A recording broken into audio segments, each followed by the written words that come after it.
Face and body maintenance after using SCD peeling skin lotion sa ating mukha man o sa ating katawan. However, meron na po akong video na ilabas na katulad nito before, pero sige, gagawa tayo ng latest version. Dahil yan yung tanong ng ating kadyosa na okay na daw yung face niya and ano naman daw yung next niyang pwedeng gamitin. Kung tapos ka nga gumamit ng SCD peeling skin lotion sa iyong mukha, okay ka na sa result, or gumagamit ka nito for more than 2 months sa iyong face, then maganda na siya.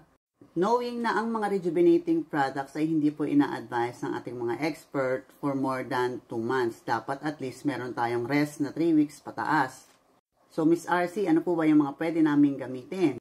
Okay, on your facial maintenance after using SCD peeling skin lotion, ang ina-advise po ng ating SCD main office is the SCD Sakura set. So, ayan, set po siya.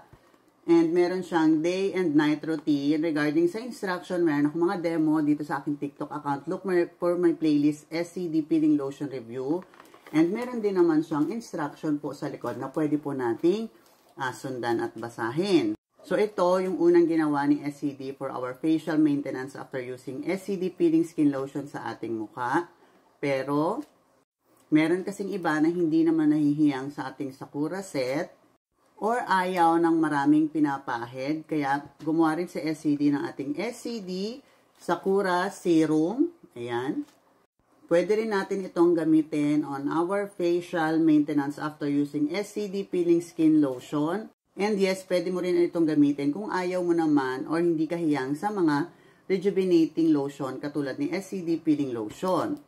Kung gusto mo kung mga skin hydrator lang, maputi naman yung face mo, okay naman siya, gusto mo lang pang maintenance and skincare, pwede mong gamitin si SCD Sakura Serum or Sakura Set. Ayan, pwede kayong dumirect any of this kung hindi nyo naman kailangan ng peeling lotion. Okay, so yes, pwede siyang gamitin maintenance since this is a mild formula, and pwede rin naman siyang mag-direct kayo dito kung kailangan nyo is mild product lang at hindi nyo naman kailangan mag-rejuvenating product.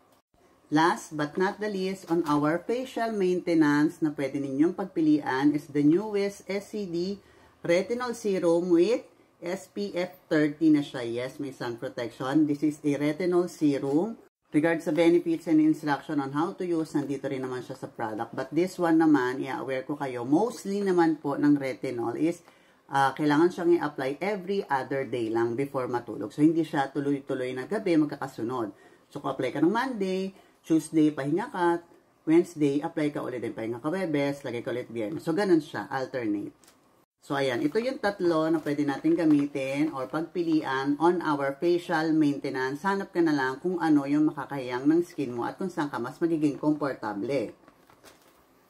Ngayon, lipat naman tayo on our body maintenance after using SCD Peeling Skin Lotion. Ito, konti lang. Kasi iisa lang naman yung nilabas ni SCD na lotion for our body maintenance. So, ito rin personally yung gamit ko ngayon after ko magbalat last 2 months ago.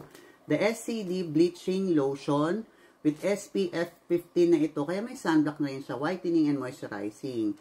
So, ito naman yung ginagamit natin for our body maintenance after nyo mag-peel. Gamit yung peeling lotion, yung ating braso at binti, stop na.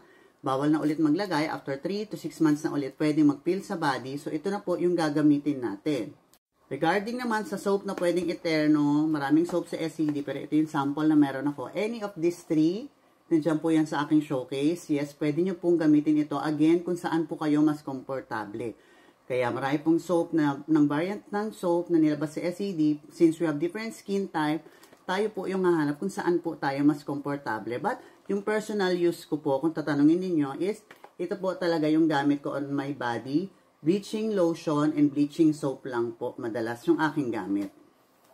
Yun yung madalas kong ginagamit on my body after kung gumamit ng peeling lotion. And sa akin naman kilikili, ito naman yung ina-advise natin, the SCD Gluta White Deo. After natin mag-peel, since bawal siyang tuloy-tuloy, lalo na sa ating mga kilikili, kasi manipis yung area niyan, bawal yung masobrahan, pwede siyang lalong mangitim. Kaya ngayon, kailangan kung nag-peel na siya, stop ka na, you can use, kung nagdi-deo ka, you can use yung ating Gluta White Deo Quick Dry. Yes, whitening din siya, and nakakabagal siya ng hair growth.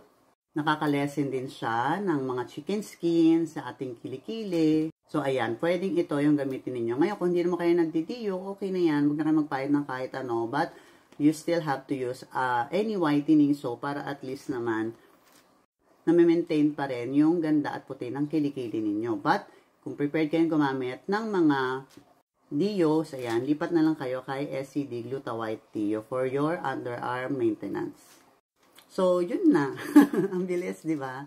Ngayon, sa mga magtatanong kung saan pwedeng bumili, marami po tayong distributors nationwide. Search nyo lang sa Blue App, yung SCD space, then your location para lumabas yung mga nearby na seller. Or, syempre, napanood mo ang video na to, you can visit my profile, RC Josa, and look for my playlist, SCD Peeling Skin Lotion for more product knowledge and video tutorials, and check my showcase para maka-order kayo ng different SCD products. So, yun lang mga ka-Josa, and have a great day po. Bye-bye!